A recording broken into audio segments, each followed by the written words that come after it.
Hi guys, welcome to my channel. SSCGL కి CHSL కి MTS కి ఉపయోగపడే క్వశ్చన్ చూద్దాము. అది పార్ట్నర్షిప్ టాపిక్ లో నుంచి చూద్దాము. A and B invested money in a business in the ratio of 7:5.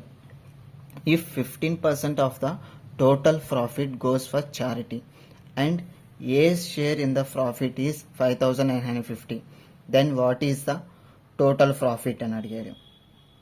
ఇక్కడ వచ్చేసి ఏ అండ్ బి ఏ రేషియోలో ఇన్వెస్ట్ చేశారు, 7:5 రేషియోలో ఇన్వెస్ట్ చేశారు. అయితే టోటల్ ప్రాఫిట్లో నుంచి 50% goes to for the charity. Okay, దాంట్లో ఏ షేర్ ఎంత, 5,950. ఓకే, ఇక్కడ కంప్లీట్ చూద్దాం.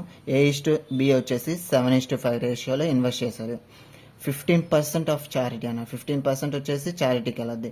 టోటల్ వచ్చేసి 100 అయితే, టోటల్ ప్రాఫిట్ వచ్చేసి 100% అయితే 50% వచ్చేసి చారిటీకి వెళ్ళద్దు అన్నాడు. అయితే రిమైనింగ్ ఎంత, 85% ఉంటుంది. 85% వచ్చేసి ఏకి బికి డివైడ్ అవుద్ది. ఇక్కడ వచ్చేసి 7 పార్ట్స్ వచ్చేసి 5,950 అయితే వన్ పార్ట్ కనుక్కునేటట్టు 5,950 డివైడెడ్ బై 7 వేస్తే 7 1s 7 8s 56, 3 ఉంటుంది. 35 7 5s 35, 0 850 వస్తుంది. అదే 5 పార్ట్స్కి ఎంతో కనుక్కుందాం. 5 × 850 ఈజ్ ఈక్వల్ టు 4,250. ఓవరాల్ కనుక్కుంటే 10,200. అంటే ఈ రెండు కలిపితే 85%. Okay, 85% is equal to 10,200. అయితే ఇది కనుక్కోమనేది ఎంత, total profit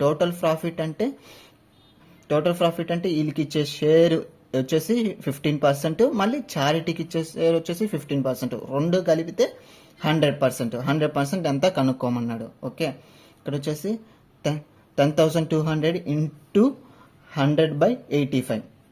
okay, 5 1s 5 7s 5 2s 17 1s 17 6 102 0 0 2 6 వచ్చేసి 12, 3 zeros 3 zeros అంటే 12,000.